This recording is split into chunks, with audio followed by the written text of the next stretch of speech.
Bueno, entonces, buenos días otra vez. Vamos a empezar nuestra clase de hoy, martes, agosto 11. Y vamos a hablar una introducción acerca de lo que es instituciones procesales rápidamente. Y vamos a empezar. Lo primero que uno ve cuando habla de instituciones procesales, déjenme, yo busco por acá.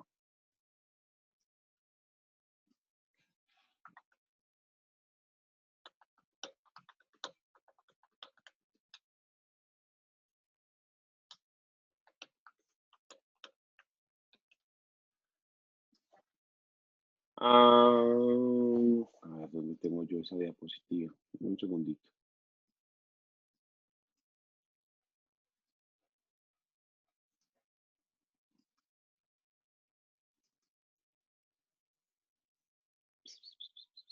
Acá, teoría general.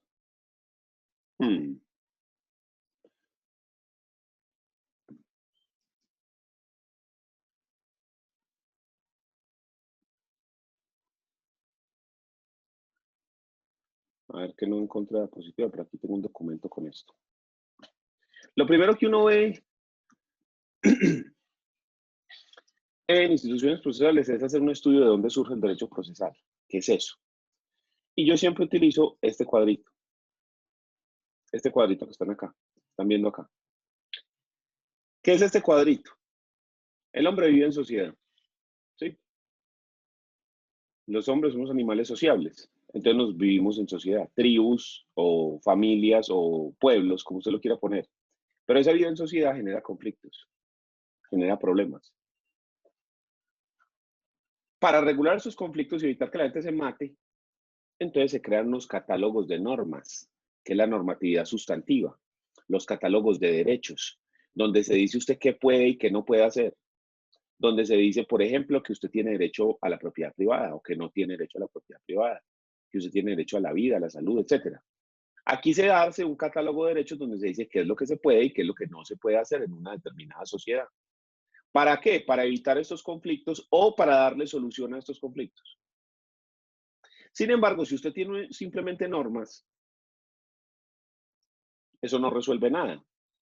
Porque, ¿qué pasa si yo digo que está prohibido matar, que todas las personas tienen derecho a la vida, y entonces llegan a María Berrío y matan a María Ramírez? Y no pasa nada. Entonces eso quedó en el aire. O sea, ¿de qué nos sirvió que todos acordáramos que teníamos derecho a la vida y que no se podía matar si Ana María llegó, mató y no le pasó nada? Entonces ahí es donde entra el derecho procesal. Entonces se crea el derecho procesal para darle vida al derecho sustantivo, para aplicarlo, para que se diga cómo es la forma en la que vamos a aplicar esto que dice acá. Si creamos un código penal donde dice el que matare a otro incurrirá en pena de 13 a 25 años, listo, y entonces ¿eso qué? ¿Cómo hacemos eso? ¿Cómo metemos a esa gente? ¿Cuál es esa pena? ¿Cómo se impone? ¿En dónde se impone? ¿Quién la impone? ¿Sí? ¿Cómo es el proceso? ¿Qué hay que hacer ahí una vez que la persona ha cometido el delito? ¿Sí? Entonces el derecho procesal surge para poder aplicar la norma sustantiva. ¿Cuál de los dos es más importante? La norma sustantiva, porque esta tiene el catálogo de derechos. Sin embargo, uno también puede decir, a mí no me sirve para nada el catálogo de derechos si no tengo el derecho procesal para utilizarlo. O sea que uno podría decir, no, el derecho procesal es mucho más importante porque sin este no se puede aplicar este. ¿Y a mí para qué me sirve este si no lo puedo aplicar? Pero la cosa es que el derecho procesal solo no sirve para nada tampoco, porque el derecho procesal solo, si no tengo un catálogo de derechos que aplicar, no sirve para nada, porque esto es lo único que hace es regular los procedimientos de este lado. Entonces uno se da cuenta de que esto es una relación simbiótica, de que ninguno de los dos está por encima del otro. Uno siempre podrá decir que el derecho sustantivo está por encima porque es el que regula los catálogos de derechos. Eso sí está claro. Pero cuando hablamos de manera práctica, los dos están en el mismo nivel porque es que uno no puede vivir sin el otro. ¿Sí? El derecho sustantivo solo no puede existir porque no sirve para nada. Y el derecho procesal solo no puede existir porque tampoco sirve para nada. ¿Sí? Entonces, El derecho procesal surge para aplicar el derecho sustantivo, que surge para resolver los conflictos que se dan cuando se vive en sociedad. Ese es el primer punto que uno ve en instituciones procesales. El segundo punto que uno ve en instituciones procesales, ya teniendo claro esta situación, es que si tenemos conflictos, entonces tenemos que solucionar los conflictos. Para eso se crearon las leyes. ¿Cómo se solucionan los conflictos? Tenemos tres formas de solucionar conflictos: la autotutela, la autocomposición y la heterocomposición. La autotutela implica la justicia por propia mano. Implica cuando la persona toma la justicia con sus propias manos y él mismo resuelve el conflicto, imponiendo su decisión sobre el otro. Entonces, una de las dos partes que están involucradas en el conflicto impone la decisión al otro, impone la solución del conflicto, prima el interés del uno sobre el interés del otro. En casi todos los países del mundo está prohibida la autotutela. Cuando Rousseau dice que nosotros hacemos el pacto social en los estados, es decir, que la sociedad hipotéticamente se reúne y todos hacemos un pacto en el cual vamos a crear el Estado. Una de las cosas que dice Rousseau es que nosotros renunciamos a unos derechos que tenemos. Uno de los principales derechos a los que renunciamos las personas cuando hacemos el pacto social para vivir en un determinado estado es a esa autotutela, a defenderme, a aplicar la fuerza para defenderme. Renunciamos y le damos ese poder al Estado. Entonces, en casi todos los estados del mundo está prohibido esto, con algunas excepciones, como por ejemplo la legítima defensa, que implica que cuando tengo un bien jurídico en peligro, como mi vida, alguien llega a poner en peligro ese bien jurídico, yo puedo atacar y puedo incluso dañar otro bien jurídico sin consecuencias adversas, sin que sea un delito, porque eso exime mi responsabilidad, como la legítima defensa, que es un eximente de responsabilidad. ¿Ya? ¿Qué otro tipo de autotutela hay que esté permitida? El derecho a la huelga, donde el trabajador o los trabajadores que consideran que el patrón no está siendo justo con alguna circunstancia de su contrato de trabajo, pueden cesar actividades laborales y evitar que en el sitio, en la empresa, se siga trabajando. Parar las actividades de la empresa, sin que por ello puedan ser despedidos. Esa es la huelga, por ejemplo. O el derecho de retención. Entonces usted va al hotel, se hospeda en un hotel, no paga la cuenta y entonces la persona, el encargado del hotel, puede retener el equipaje para evitar que usted se vaya sin pagar. Es decir, retiene el equipaje como una garantía. No lo puede retener a usted porque no le puede privar del derecho de locomoción, pero sí puede retener el equipaje como garantía del pago del importe por la pieza, ¿sí? por el COBA en la que usted se hospedó. Entonces, esa autotutela que está prohibida, yo no puedo ir a resolver el conflicto por propia mano, tiene algunas excepciones en las cuales se permite, como las que acabamos de ver, la huelga, la legítima defensa, etcétera. Dígame. Profe, en la defensa posesoria también vale también vale ahí. Sí, sí, claro, la defensa posesoria también. ¿Qué es la defensa posesoria? Yo soy poseedor de una propiedad y resulta que se mete alguien a perturbar mi posesión, a tratar de desplazarme a mí de la posesión que yo tengo sobre un bien. Entonces yo puedo, mediante la fuerza, echar a la persona, literalmente sacarlo a patadas de mi posesión. ¿Sí? Ese también es un ejemplo de autotutela. ¿Ya? El segundo tipo que vimos, la segunda forma de resolver conflictos que vimos en este diagrama circular es la autocomposición. La autocomposición implica que las partes que están involucradas en el conflicto lo resuelven ellas mismas, pero ya no con la imposición de la voluntad de uno sobre el otro, sino mediante un acuerdo. Resuelven el conflicto mediante el diálogo, mediante un acuerdo entre las dos partes. Entonces, ese acuerdo que se genera entre las dos partes resuelve el conflicto y se llama autocomposición porque son los mismos quienes intervienen en el conflicto los que van a resolverlo. Ejemplos de esto, la conciliación. Aunque la conciliación tiene una particularidad, y es que en la conciliación aparece un tercero diferente a las partes, que se llama conciliador, pero él no es el que resuelve el conflicto. Él no impone una decisión. ¿Cuál es el papel del conciliador? El papel del conciliador es acercar a las partes, generar fórmulas de arreglo. Son las partes quienes deciden si están o no están de acuerdo con las fórmulas de conciliación. Entonces, aunque hay un tercero, ese tercero no decide nada, él no puede imponer nada. El tercero simplemente acerca a las partes para que lleguen al acuerdo. ¿Cómo? Mediante propuestas de solución. Ese es el papel más importante del conciliador, proponer fórmulas de arreglo. Otro tipo de autocomposición es el contrato de transacción, que también es un equivalente jurisdiccional, un método alternativo de solución de conflictos. ¿Qué es el contrato de transacción? El contrato de transacción es un contrato que está regulado en el Código Civil, ¿sí?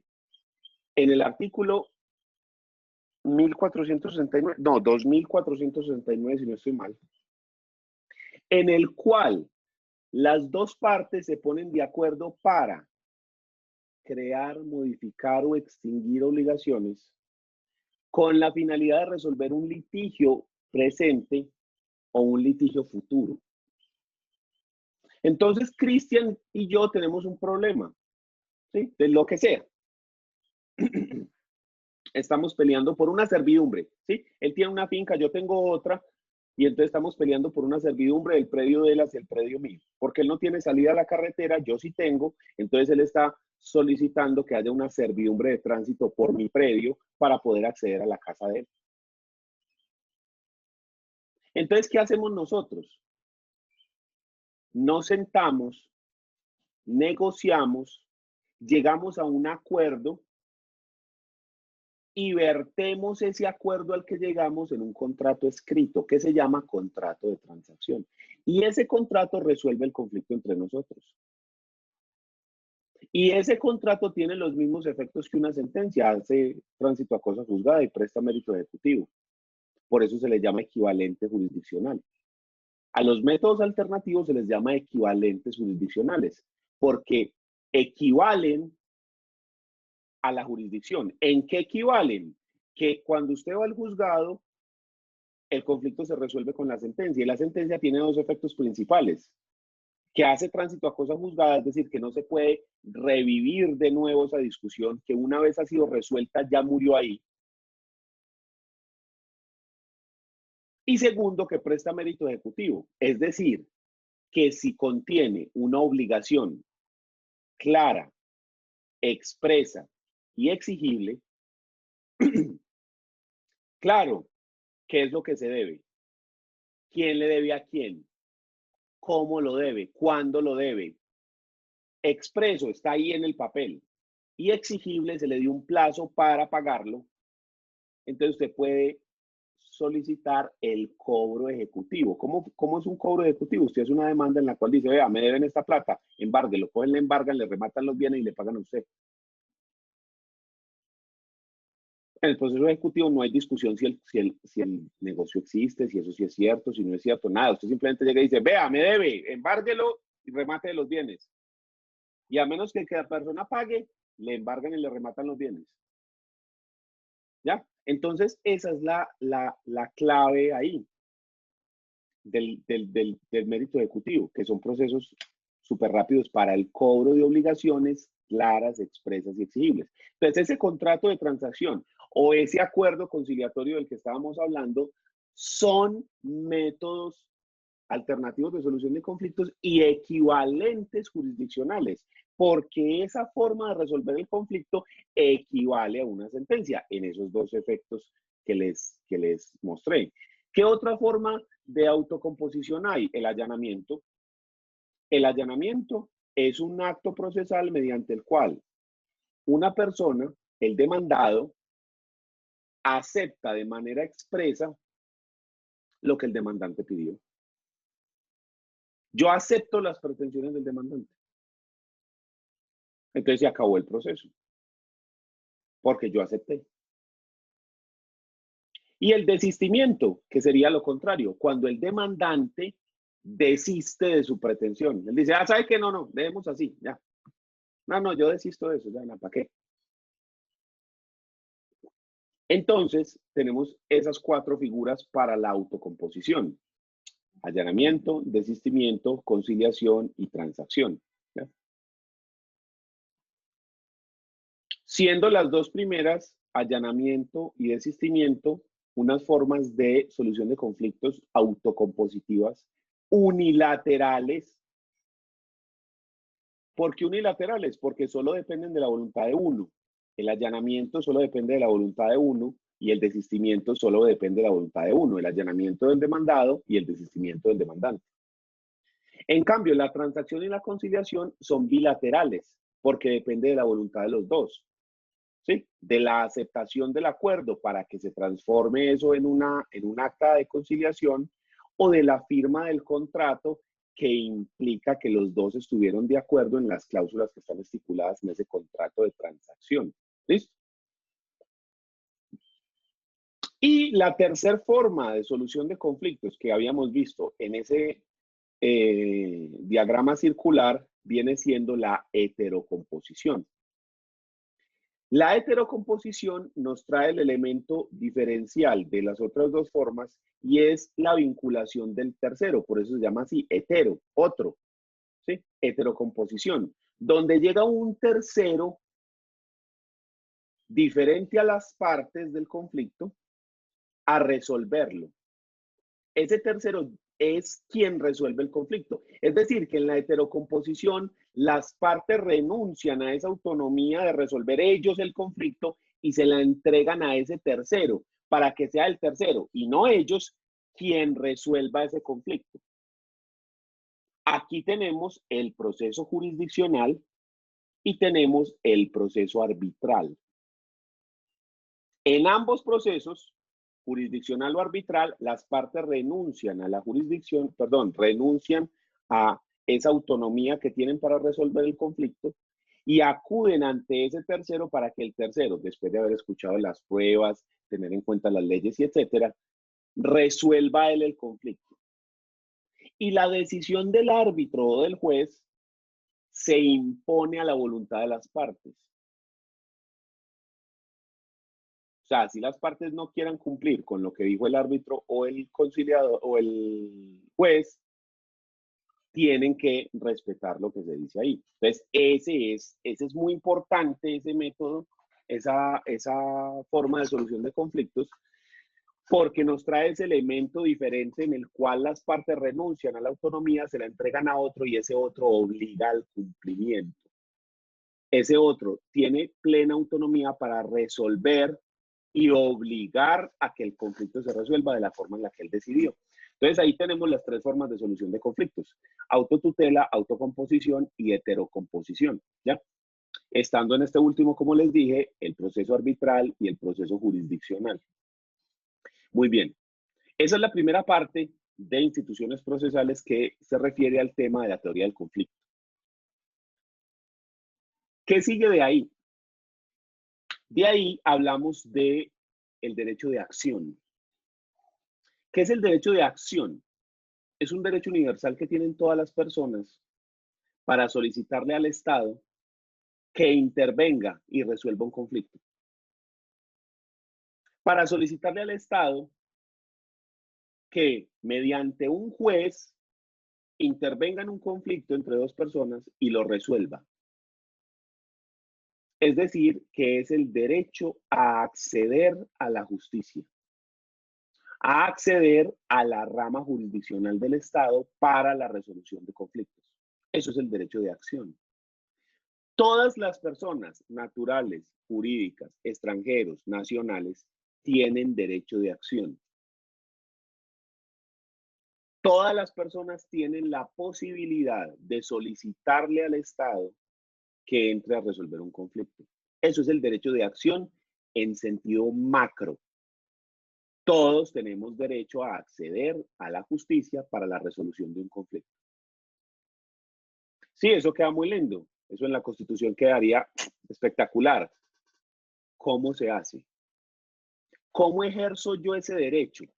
Hombre, yo tengo derecho a la acción, tengo derecho a solicitar que un juez entre y resuelva un conflicto.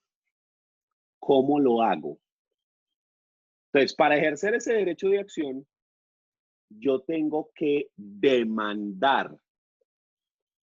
La demanda es un acto en el cual una persona hace el pedido específico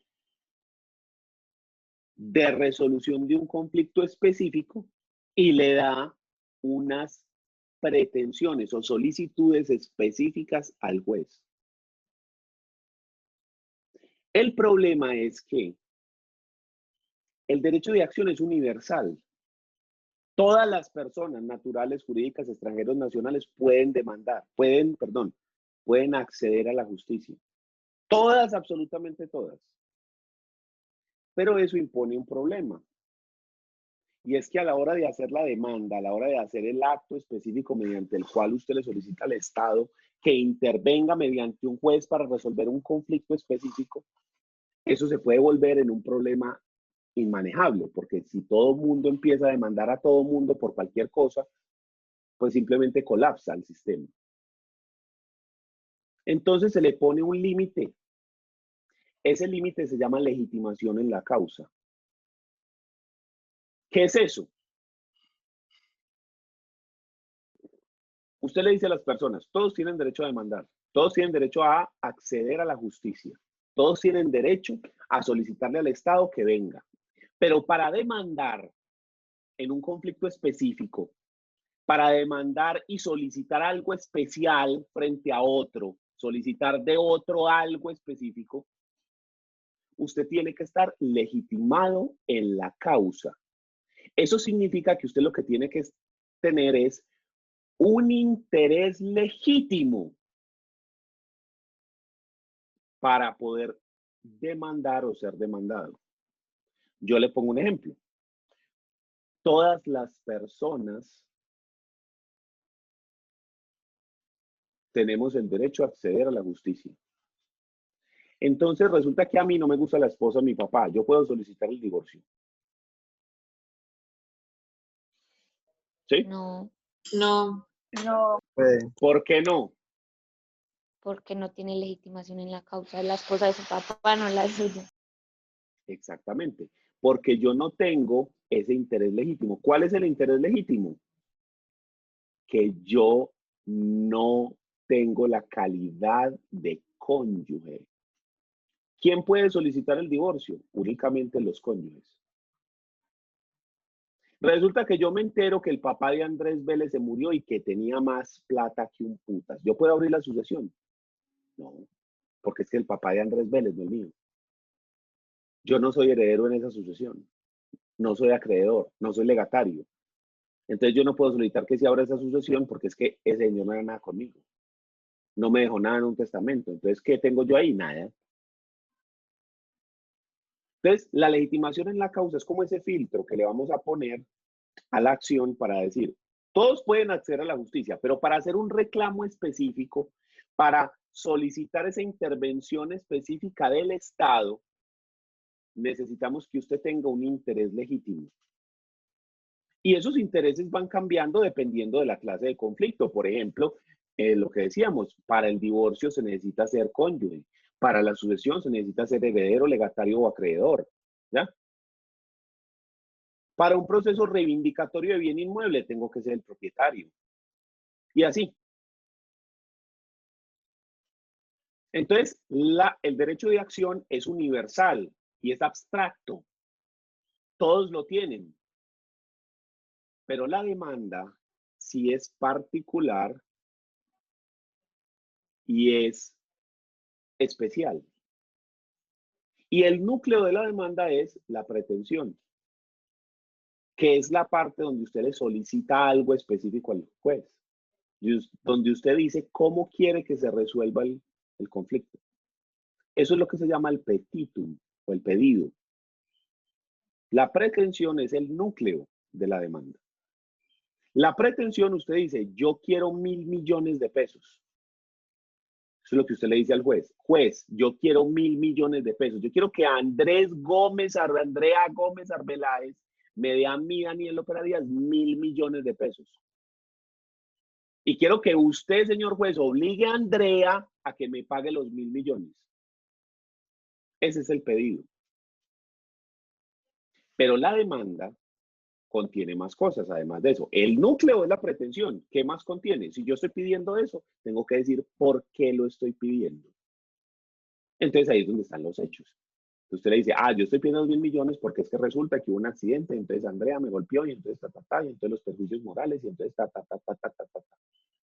no, pero también hay unas pruebas, es que mire que esta prueba, mire que este documento, mire que ese peritaje, mire que esto, O sea, la demanda es un conjunto de cosas. El núcleo es la pretensión, pero además tiene, hombre, los hechos, que son la razón por la cual usted está pidiendo lo que está pidiendo, las pruebas, que son las que demuestran esos hechos, ¿sí? Tiene los fundamentos de derecho, para usted decir, hombre, ¿en qué ley es que está usted basando para pedir eso? Etcétera, entre otras cosas. Entonces tenemos de ese derecho macro, que es la acción, las personas cómo ejercen el derecho con la demanda. Y el núcleo de la demanda es la pretensión. Muy bien. Pero casi siempre, para todo derecho, existe un derecho correlativo y contrario. O una obligación correlativa y contraria. En este caso, el derecho de acción tiene un contrario, que es el derecho de contradicción. El derecho de contradicción implica que si a usted se le exige algo mediante una demanda, si a usted se le acusa de algo, si se dice algo en contra suya, usted tiene el derecho de controvertir lo que se está diciendo. Porque yo no puedo llegar y decir, señor juez, dígale a Andrea Gómez Arbeláez que me pague 1.000 millones de pesos. Y entonces Andrea llega y saca la chequera. No, ella tiene derecho a controvertir lo que yo digo. Hombre, yo dije que era un accidente de tránsito y que entonces llegó y que ella tuvo la culpa, que ella tiene derecho, un momentico, espérese, que es que como que yo tuve la culpa, venga a ver.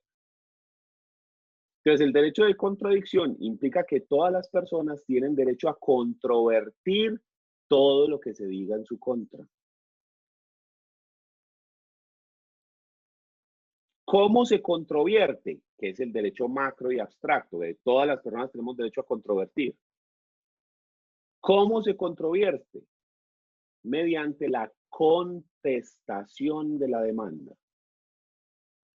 La contestación es un acto en el cual, cuando a mí me demandan, yo presento un acto similar, que se llama contestación, en la cual digo, ¿qué opino yo? ¿Qué es lo que yo digo frente a eso? Entonces yo en la contestación digo si estoy de acuerdo o no estoy de acuerdo con las pretensiones que se esgrimieron ahí. Digo si los hechos que están diciendo ahí son ciertos, no son ciertos, son parcialmente ciertos, no me constan. Puedo pedir pruebas para demostrar que eso que se dijo ahí no era cierto. Puedo ampliar los fundamentos de derecho, etcétera. Entonces, la contestación es el acto mediante el cual yo efectivamente me defiendo de esa demanda que ha sido ejercida en mi contra. Es como ejerzo el derecho de contradicción. ¿Listo? El núcleo de la contestación, que en la demanda era la pretensión, el núcleo de la contestación es la excepción. La excepción implica la razón por la cual yo digo que el demandante no tiene la razón. La contestación de la demanda es un acto de defensa. Entonces usted ahí, el núcleo es donde usted dice, ese man no tiene razón cuando pide los 1.000 millones. Porque es que ese accidente fue culpa exclusiva de la víctima. André iba manejando y ese man se tiró. Entonces, ¿cómo es que él se va a tirar y ahora va a reclamar la plata? Eso fue culpa exclusiva de él. Entonces, esa excepción es el núcleo, el centro de la contestación, que a su vez es la forma como se ejerce el derecho de contradicción. Entonces, ahí tenemos ya derecho de acción, demanda, contradicción. Derecho de contradicción, contestación, excepción. Serían, digamos, los elementos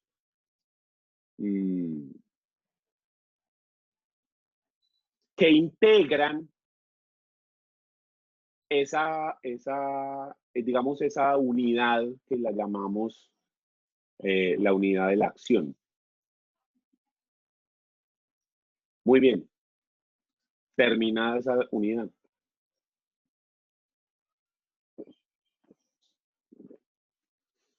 Y aquí viene la otra unidad que se llama jurisdicción. La jurisdicción es una función del Estado.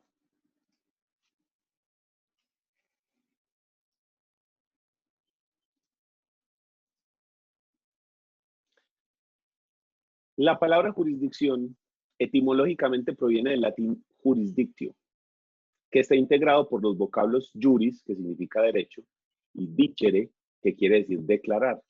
Dar. Desde este punto de vista se puede considerar como la facultad para declarar el derecho.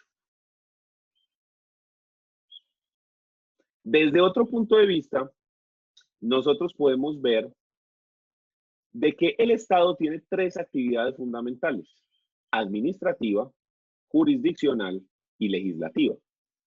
Serían las tres actividades básicas, fundamentales del Estado.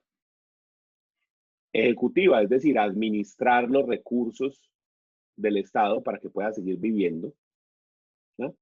Como en este caso que tenemos la cuestión de la pandemia. Entonces el Estado tiene que decir, uy, men, pero es que mira que hay unos hospitales que no tienen ni un solo respirador y eso es lo que necesita. No, entonces tenemos que ir a conseguir. Bueno, ¿cómo los conseguimos? No, venga, hagamos un préstamo allí. No, vea, saquemos plata de aquí. Listo, ya compramos 1.000 ventiladores. ¿Cómo los reparto? No, en Bogotá, donde hay más gente, necesitamos dejar más. En Medellín, que es la segunda ciudad, entonces aquí damos 1 y allí damos 3 y aquí damos 4. ¿Por qué? Porque hay una persona que está administrando esos recursos. La otra actividad es la legislativa, que es establecer esos catálogos de derechos, esas normas sustantivas para poder resolver los conflictos. Y no solamente crear las normas sustantivas, sino también las normas procesales, porque ellos crean entonces los catálogos de derechos y obligaciones, pero también tienen que decir esto cómo se va a aplicar. Entonces crean las normas jurídicas procesales para poder aplicar las otras. Y entonces sale una nueva ley que dice, hombre, vamos a crear un nuevo delito que es, qué sé yo, cualquier cosa. Ah, bueno, ¿y eso cómo se va a resolver? Y entonces creamos un procedimiento. Listo. Y por último está la actividad jurisdiccional, que implica resolver los conflictos de la gente para que no se maten, básicamente. Esas actividades del Estado, esas tres actividades del Estado, están en cabeza de unos órganos. La legislativa está en cabeza del Congreso, la administrativa está en cabeza del gobierno, yo sé que este no es el presidente actual, pero no importa, y la judicial está en cabeza de los jueces, ¿sí? Que esos jueces son muchos, aquí está la Corte Suprema de Justicia, pero los jueces tienen una organización especial. La organización de la rama jurisdiccional del Estado, los encargados de esa función jurisdiccional, es decir, de resolver los conflictos de la gente, la podemos encontrar en esta pirámide. En esta pirámide encontramos que la escalón más abajo son los jueces municipales. La idea de estos jueces municipales es que haya uno por cada municipio. Entonces, en Colombia hay como 1.100 y pico municipios, entonces debería haber ese mismo número de jueces. Encima de estos están los jueces de circuito. La idea de los jueces de circuito es que hay algunos municipios que son más grandes, que tienen más personas, que tienen más recursos.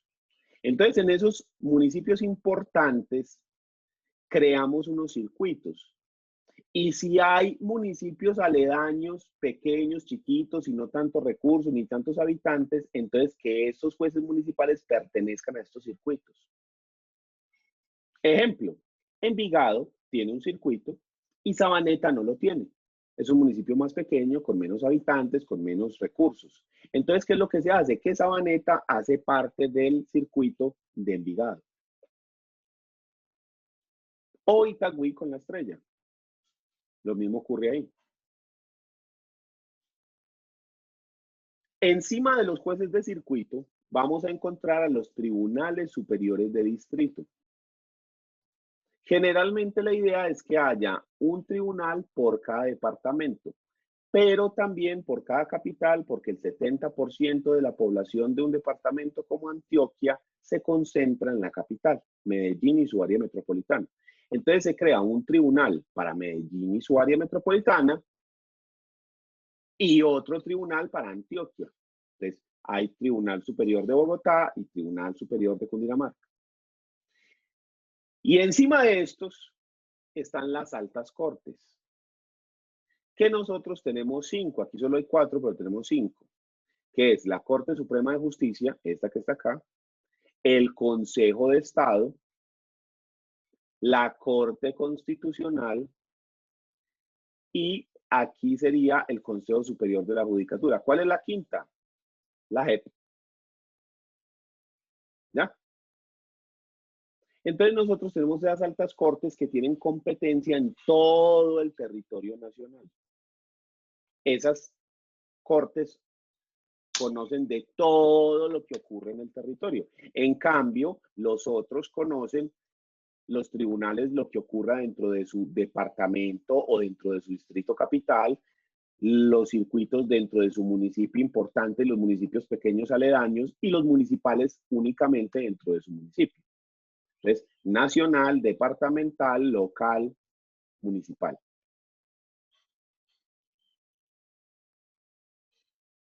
Pero entonces uno dice, espérese, pero entonces, ¿qué es la jurisdicción?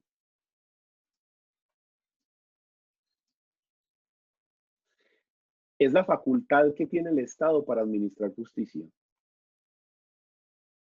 Si usted va a definir la palabra jurisdicción, la define así. Es la facultad del Estado de administrar justicia.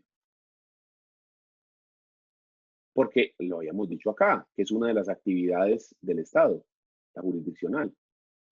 Entonces, ¿usted cómo define la justicia? La jurisdicción, perdón, es la facultad del Estado para administrar justicia. La jurisdicción es una sola. ¿Cuál? La facultad del Estado para administrar justicia. Esa sola. Sin embargo,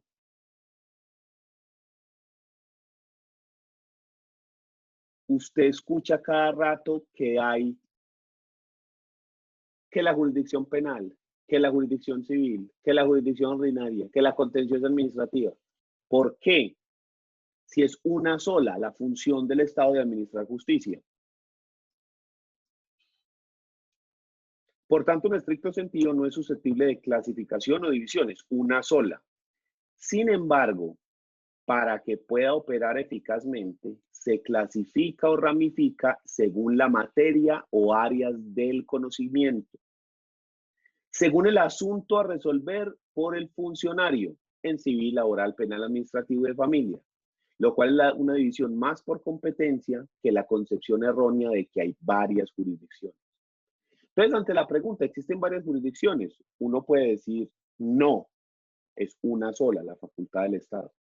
¿Dónde está el asunto? Porque yo le puedo decir, Evelyn Ramírez, usted va a ser jueza y usted va a resolver los conflictos. ¿Cuáles? Todos los conflictos.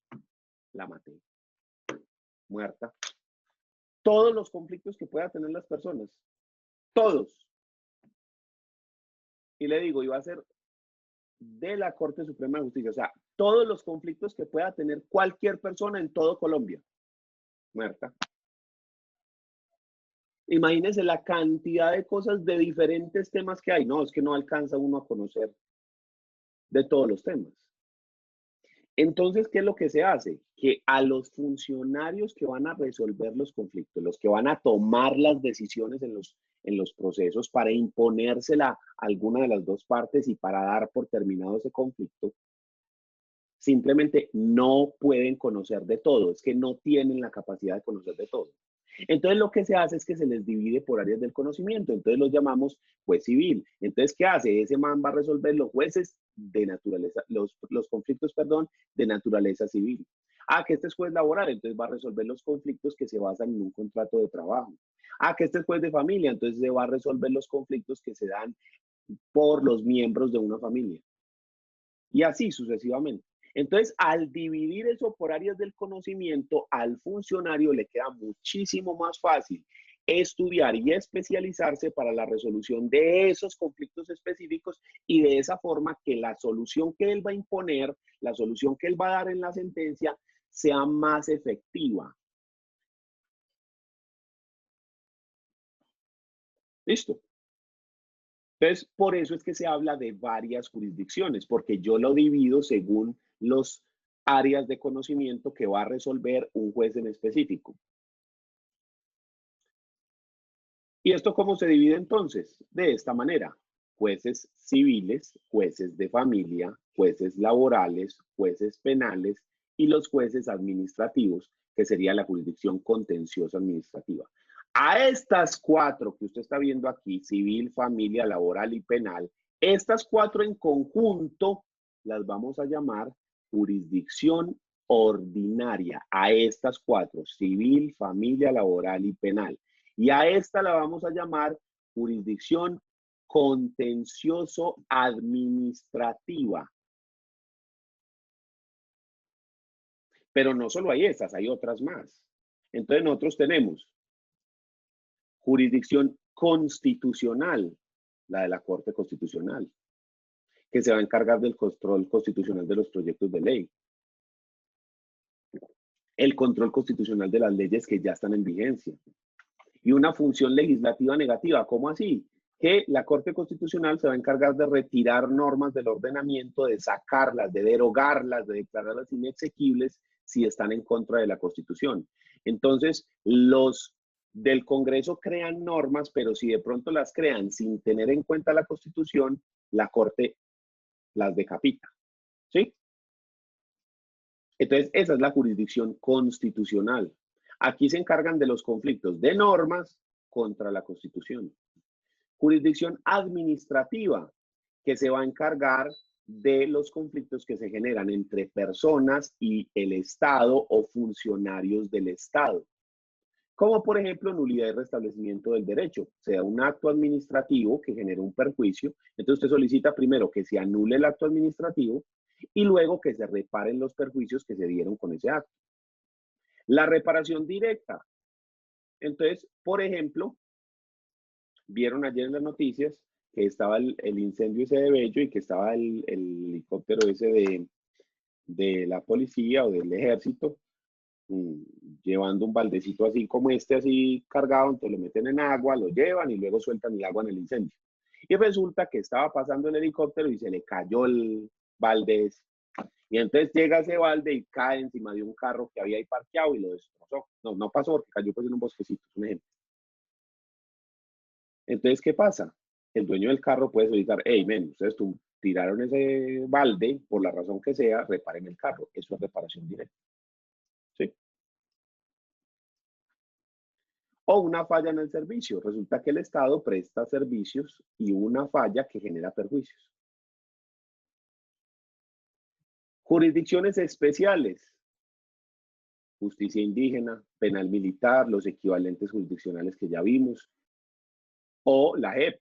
Eso están acá, en jurisdicciones especiales. Y por último, la jurisdicción ordinaria, que es penal, civil, laboral, familia, que es lo que vimos antes en el otro cuadrito. ¿Ya? Entonces, por eso es que hablamos de diferentes tipos de jurisdicción. Esas jurisdicciones están compuestas por diferentes funcionarios. Generalmente la idea sería que haya juez municipal, juez de circuito, tribunal superior en una sala especial de esa jurisdicción, en este caso sala civil, Corte Suprema de Justicia en una sala especial de esa jurisdicción, en este caso sala de casación civil, y eso conforma una jurisdicción. Sin embargo, hay algunas que no tienen todos los cuadritos. Mire que la administrativa y la de familia no los tienen todos. La de familia no tiene juez municipal. Todos los jueces de familia tienen categoría de circuito. No hay jueces municipales. Entonces, ¿quién ejercería los conflictos que estarían acá? El juez civil. Y la de familia tampoco tiene acá arriba. No tiene sala de casación de familia. Entonces, ¿quién la ejerce? También la sala de casación civil. O sea que familia solamente tiene dos jueces específicos, que es los jueces de familia de categoría de circuito y el Tribunal Superior de Distrito en sala de familia. ¿Sí? Laboral sí los tiene todos. Penal sí los tiene todos. Administrativa no, porque no tiene juez municipal. Y además arriba no es una sala de la Corte Suprema, sino que tiene una corte para ellos solos, que es el Consejo de Estado. Véalo acá. Entonces, esto es una jurisdicción aparte. Estas cuatro son unas, esta es otra. La constitucional solamente tiene la Corte de Cierre, solamente tiene el Tribunal de Cierre, que es la Corte Constitucional. Sin embargo, todos los jueces, absolutamente todos, tienen función jurisdiccional. Entonces uno podría decir que la jurisdicción constitucional sí tiene todos los jueces, porque como todos son jueces constitucionales, entonces sí tiene jueces municipales. ¿Cuáles? Todos los que haya. Tiene jueces de circuitos. ¿Cuáles? Todos los que haya. Tiene tribunales. Todos los que haya. Todos tienen esa función jurisdiccional. Entonces, la jurisdicción es una sola, la facultad del Estado para administrar justicia, que se divide según áreas del conocimiento cuando se va a resolver un conflicto específico, y eso lo repartimos porque el funcionario que va a resolver no va a tener el conocimiento de todo. Y esos funcionarios a su vez los vamos a organizar, los vamos a categorizar según unas jerarquías. ¿Sí? Que se basan pues en este diagrama piramidal. Y esas jerarquías están distribuidas a lo largo de las jurisdicciones de esta forma. Entonces, eso es la jurisdicción. Muy bien. Pero entonces,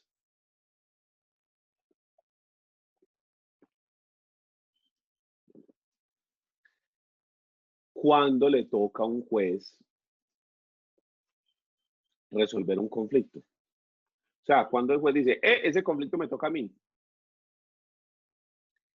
Para eso requerimos el último de los componentes de instituciones procesales, que es competencia. La competencia proviene del latín competere, que significa incumbir o corresponder. En su acepción corriente, se concibe como algo que le está atribuido a alguien. Desde el punto de vista jurídico, por competencia se entiende la forma en que se distribuye la jurisdicción entre los diferentes juzgados. Es decir, a quién le corresponde resolver un conflicto específico. Entonces, ¿cuál es la diferencia entre una y otra? La jurisdicción emana de la ley.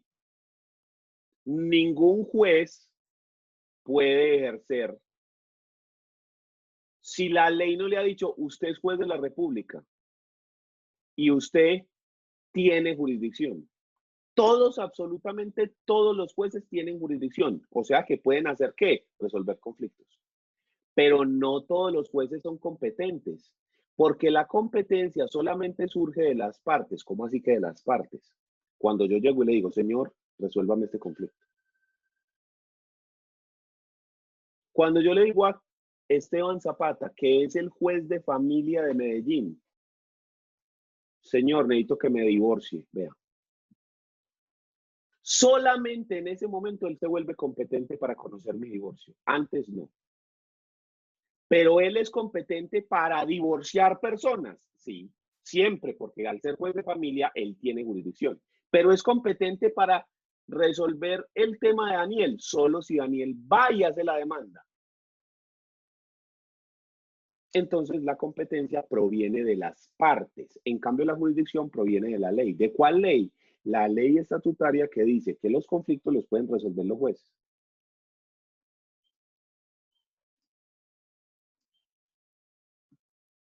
La jurisdicción comprende toda clase de asuntos. ¿Por qué razón? Porque ya sabemos que la jurisdicción es una sola, la facultad de administrar justicia. En cambio, la competencia comprende los asuntos específicos designados por la ley. Al juez de familia, ¿qué le dicen? Usted tiene competencia para resolver sucesiones, divorcios, alimentos, visitas, adopción, y ya. ¿Puede resolver homicidios? No. ¿Puede resolver un despido sin justa causa? No. Solamente puede resolver los asuntos de familia. En cambio, cuando yo le digo, usted es juez, ¿puede resolver conflictos? Sí.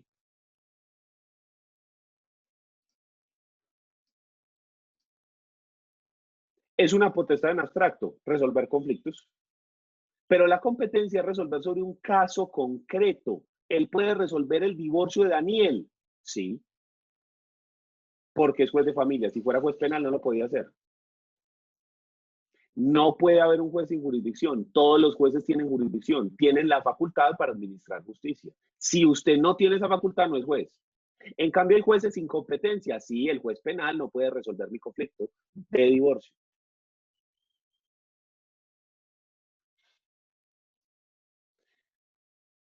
Muy bien. Pero entonces, ¿cómo se determina a qué juez le toca resolver este conflicto o aquel? ¿Cómo hago yo para saber si este man sí puede resolver ese conflicto o no lo puede resolver? Para eso se utilizan unos factores que determinan la competencia.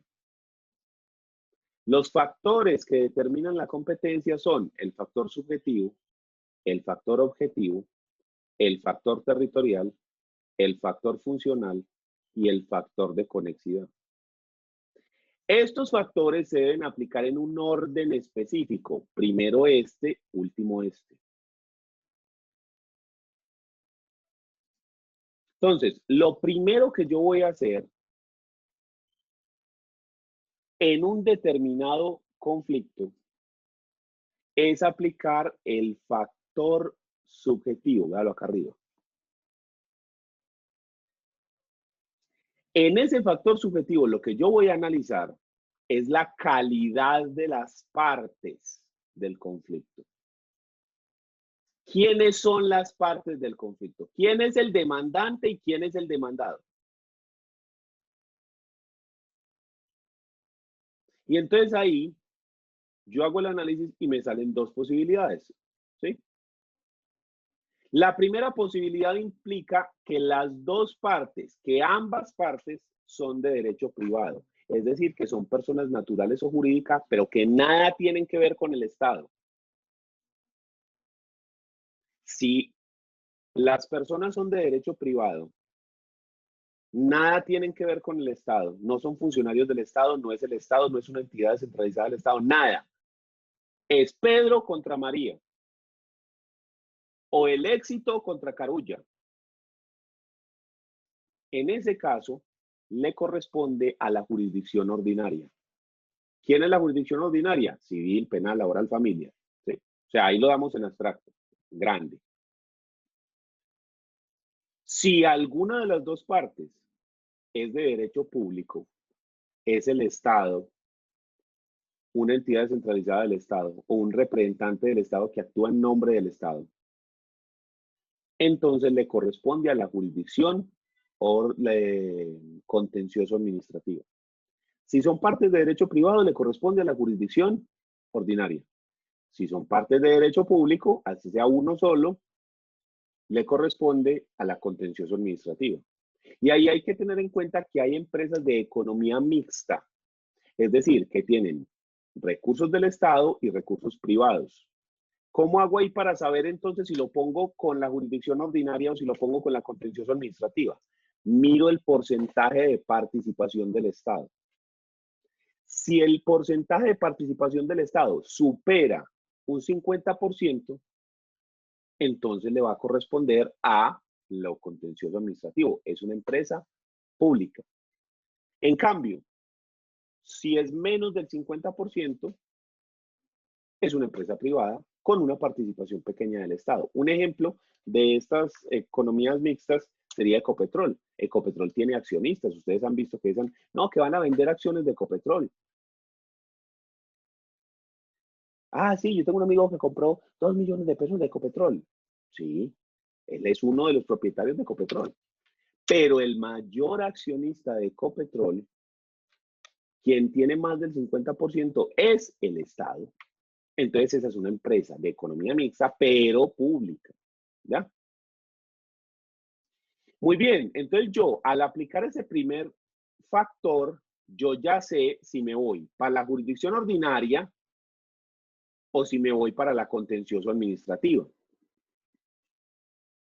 Pero espérese, la ordinaria no son como 4 jueces. Entonces, ¿cómo hago yo para determinar a quién le toca? Entonces aplicamos el segundo factor, que es el factor objetivo. El factor objetivo analiza dos cosas: la materia y la cuantía. En la materia, yo voy a analizar el conflicto. Voy a analizar la naturaleza del conflicto y voy a determinar si ese conflicto es civil, penal, laboral o de familia. Analizando la naturaleza del conflicto. Entonces aquí, por ejemplo, si las partes son de derecho privado, me dijeron que esto va a la jurisdicción ordinaria. Pero ¿a cuál de las 4 que la componen? Analizo entonces la naturaleza del conflicto para saber si es un conflicto entre personas civiles, entre personas, perdón, naturales y jurídicas, comerciantes y no comerciantes, si es un conflicto que versa sobre un delito, la comisión o no de un delito, si es un conflicto que se da en el marco de un contrato de trabajo o si es un conflicto que se da por los miembros de una familia en razón de las dinámicas familiares. Y entonces aquí, a partir de esto, yo ya sé si le toca al juez civil, al juez penal, al juez laboral o al juez de familia. Resulta que entonces yo analicé el asunto y le toca al juez civil. Pero entonces ahí tenemos un problema, porque ahorita estábamos diciendo que había juez civil municipal, juez civil del circuito, Tribunal Superior de Distrito, Corte Suprema de Justicia en Sala de Casación Civil. ¿A cuál de todos esos le toca? Ya sabemos que es un civil, pero ¿a cuál de todos los que están en la escala?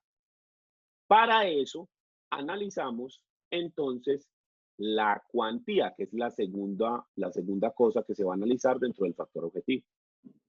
Dentro de la cuantía, vamos a ver que la cuantía se divide en 3, mínima, menor y mayor cuantía. Estas son las cuantías en civil. En laboral las cuantías son diferentes. Y en penal la cuantía no está dada en salarios mínimos, no es económica, sino que está dada por la gravedad del conflicto. Entonces, en penal, usted tiene conflictos más graves que le corresponden a los jueces de circuito y conflictos menos graves, como por ejemplo la injuria y la calumnia, que le corresponden a los jueces penales, municipales. ¿Sí? Entonces, la cuantía se da en razón de factores económicos, como los que acabamos de ver, o en el caso del penal, se da por la gravedad del delito. En laboral las cuantías son más reducidas, son más pequeñas, ¿ya? Pero estas son las de civil y familia, estas. Entonces tenemos mínima cuantía, que es menos de 40 salarios mínimos, menor cuantía, que es los conflictos que van de 40 salarios mínimos hasta 150 salarios mínimos, y mayor cuantía, que es más de 150 salarios mínimos. Entonces usted analiza el proceso, mira cuánto valen las pretensiones, qué es lo que se está pidiendo, qué es lo que se está discutiendo, cuánto vale eso, y lo divide en mínima, menor y mayor. ¿Y para qué se hace esta división? ¿Usted para qué divide las cosas en cuantías? Para determinar en dónde empieza y en dónde termina un proceso.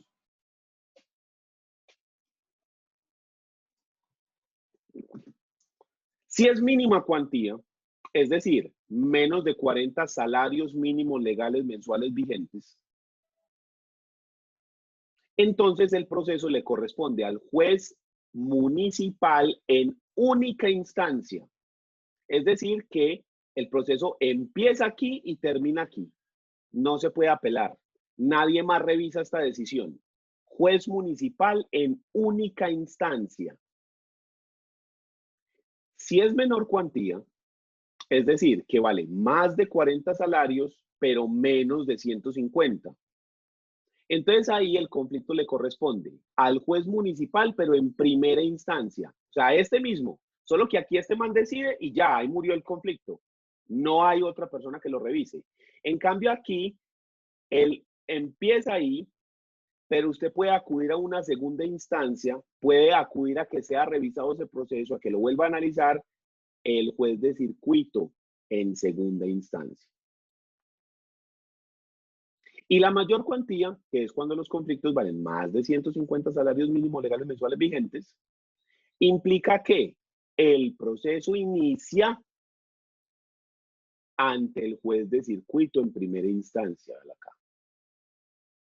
Ya no en el municipal como en este, sino que inicia en el circuito. Donde este proceso termina, el de menor cuantía, mire que este termina aquí en el de segunda instancia, en el juez de circuito.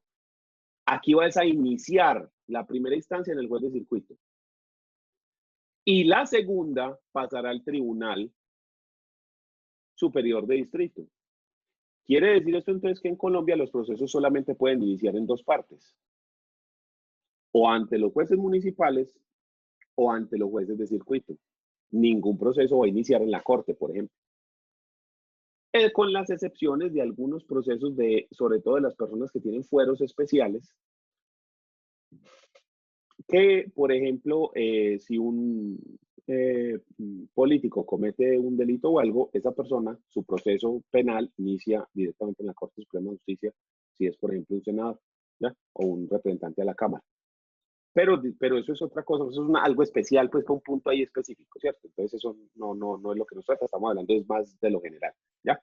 Entonces, en la forma general, los procesos en Colombia inician o ante un juez municipal, bien sea en primera instancia o en única instancia, o ante un juez de circuito. Sin embargo, ¿qué ocurre entonces? ¿Cómo sé yo dónde inicia? ¿A qué juez le corresponde, hombre? Si al municipal, si al de circuito, si tiene segunda instancia o no la tiene, y ante quién la tiene, si el proceso no tiene contenido económico. ¿Cómo hago yo para saber en una filiación? Es decir, que Pedro dice que es hijo de Juan. ¿Cuál es el contenido económico de eso? ¿Cómo lo catalogo yo ahí? Entonces, en esa clase de procesos, donde yo no puedo establecer cuánto es la cuantía, se utiliza otro factor, que es el factor funcional. Si el proceso no tiene contenido económico, yo no puedo aplicar esta parte. Entonces, lo que yo hago es aplicar el factor funcional. El factor funcional nos dice que usted tiene que mirar la ley y que la ley dice de manera específica a quién le corresponde un proceso. Entonces, si usted coge el Código General del Proceso, que es el código que se utiliza para los conflictos civiles y de familia, y cuando hablamos de civiles nos referimos a civil, comercial y agrario, y usted se viene para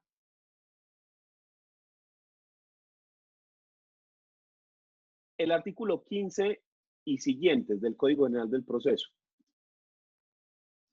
Y usted encuentra esta lista, miren esta lista que está acá. Entonces tenemos jueces municipales, artículo 17, en única instancia. Jueces municipales en primera instancia, artículo 18.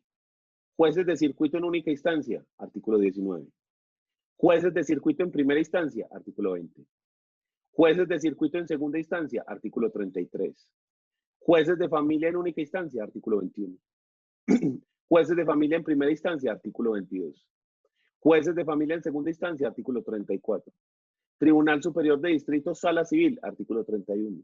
Tribunal Superior de Distrito, Sala de Familia, artículo 32. Corte Suprema de Justicia en casación, artículo 30. Si usted se va para estos artículos, mire el 17, por ejemplo, que son los jueces municipales en única.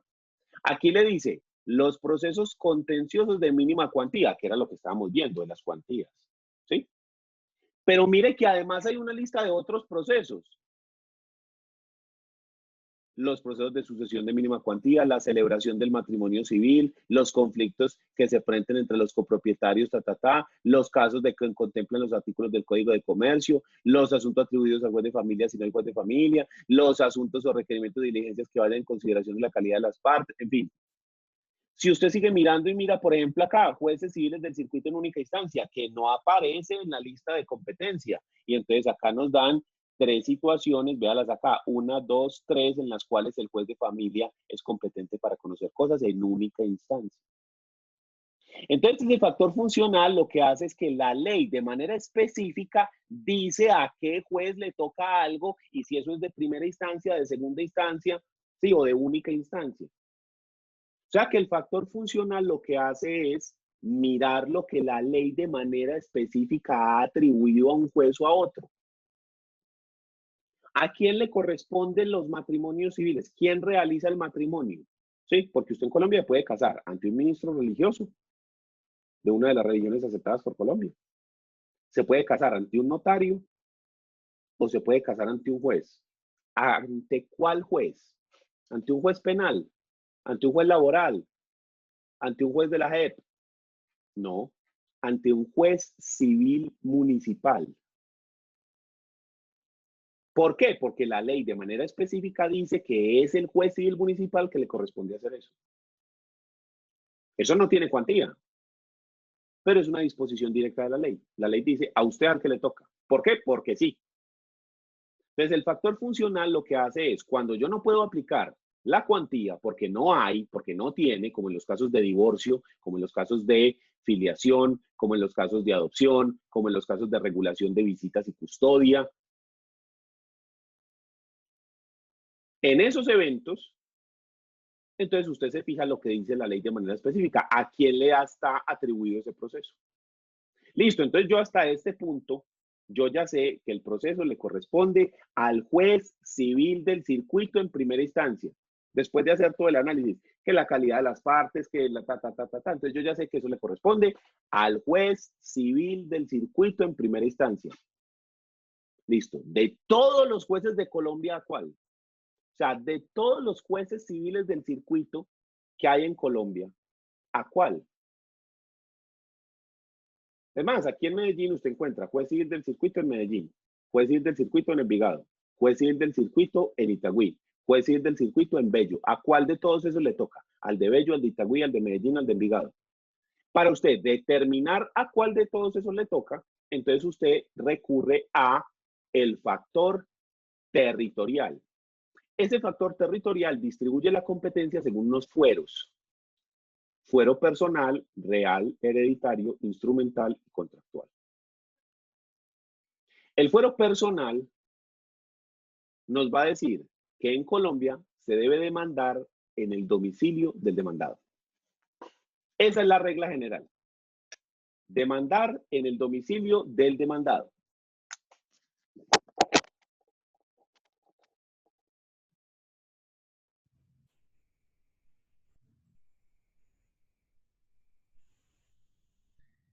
Y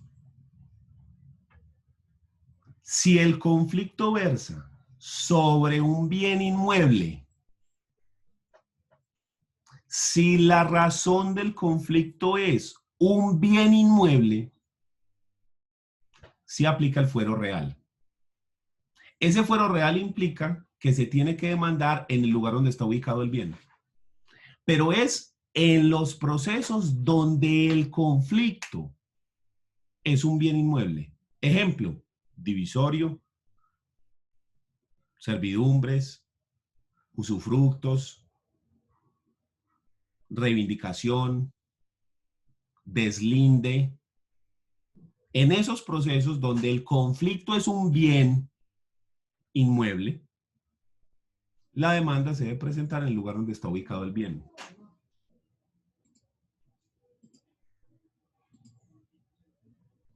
Hereditario, si se trata de una sucesión, la sucesión se presenta en el último domicilio del causante.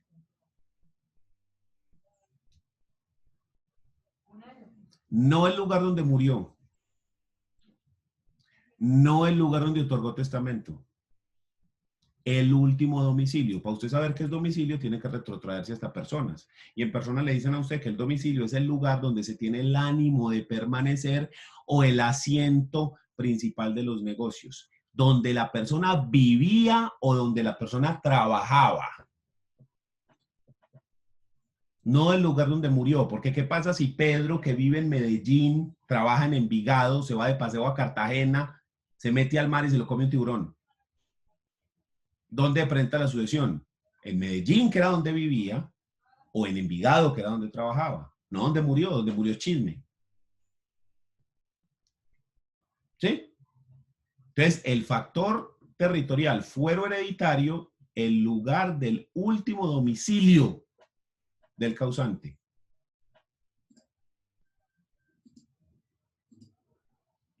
Fuero instrumental se aplica en los casos de responsabilidad civil como los accidentes de tránsito. Aquí se demanda en el lugar donde ocurrieron los hechos. También ocurre mucho en penal. ¿Por qué? Facilidad probatoria. Es más fácil probar en el lugar donde ocurrieron los hechos.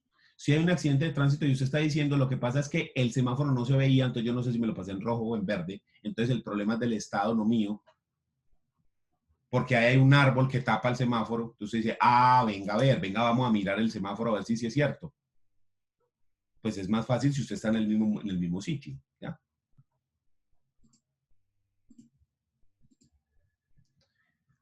Y el factor contractual, que es cuando las partes dentro de un contrato pactan que las obligaciones se cumplan en un lugar determinado. Entonces se puede demandar en el lugar del cumplimiento de las obligaciones del contrato. Entonces mire que usted aplicando los fueros, los fueros, puede determinar específicamente a cuál juez, de qué categoría y de qué lugar le corresponde resolver un conflicto. Entonces usted dice, este conflicto específico le corresponde al juez civil municipal de Envigado. Y eso es jurisdicción y eso es competencia, juntos, unidos, para poder establecer a quién es al que le va a corresponder la resolución de un conflicto específico. Listo. Obviamente, yo di pues eso todo en 1 hora y media, ¿cierto? O sea, eso lo pasé por encima un montón de cosas.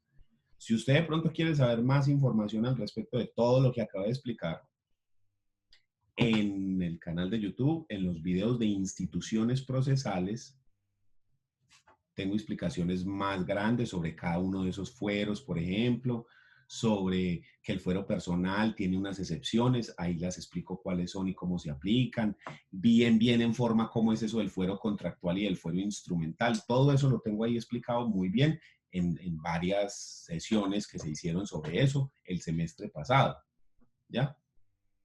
Pero la idea, como les dije al principio de esta clase, es hacer un recorderis rápido de lo que es instituciones procesales para que todos partamos desde el mismo sitio, teniendo claro todo esto que se dio, ¿ya? Porque si yo voy a empezar a hablar de proceso, voy a empezar a hablar de los sujetos del proceso, voy a empezar a hablar de demandante, demandado, voy a empezar a hablar de litis consorcios, entonces usted tiene que tener claro qué es legitimación en la causa. ¿Sí? Porque cuando yo le diga que el demandante es el que está legitimado en la causa y que el demandado es el que está legitimado en la causa por pasiva, entonces tiene que tener en cuenta esos dos conceptos, ¿ya? Y si yo le hablo del juez, entonces estoy hablando del juez competente. Si el juez no es competente, entonces ese no es el mismo juez que estamos hablando, ¿sí? Entonces eso tiene que quedar supremamente claro. Entonces espero que con esta clase, si usted no vio alguno de estos temas, ya le quede claro Si ya lo vio, pues le quede más claro.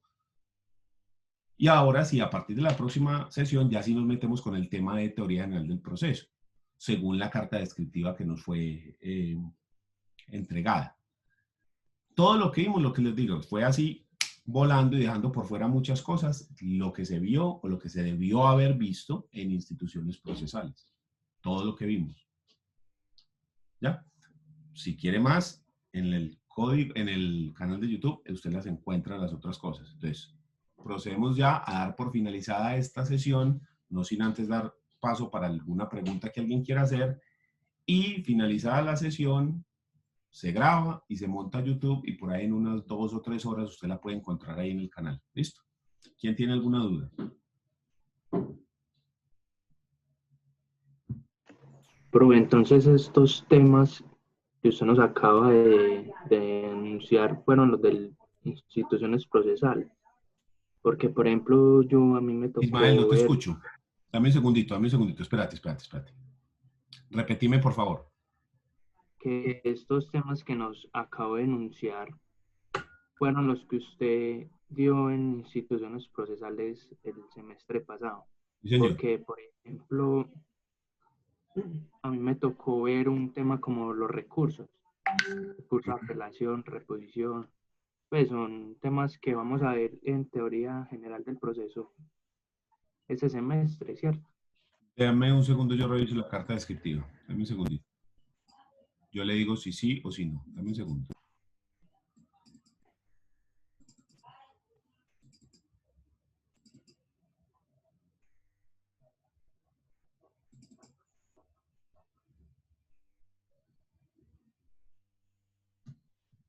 Sí, señor. Ese es un tema de teoría general del proceso.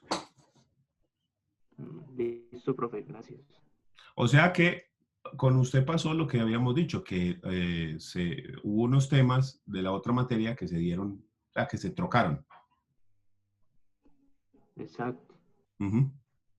¿Alguien más tiene Gracias por alguna la duda? No, profe, muchas gracias. Muy clara la explicación. Muy amable. Bueno, entonces dejemos así. Nos vemos el próximo martes. Listo, profe, chao y gracias. Chao, que estén bien. Chao, profe, gracias.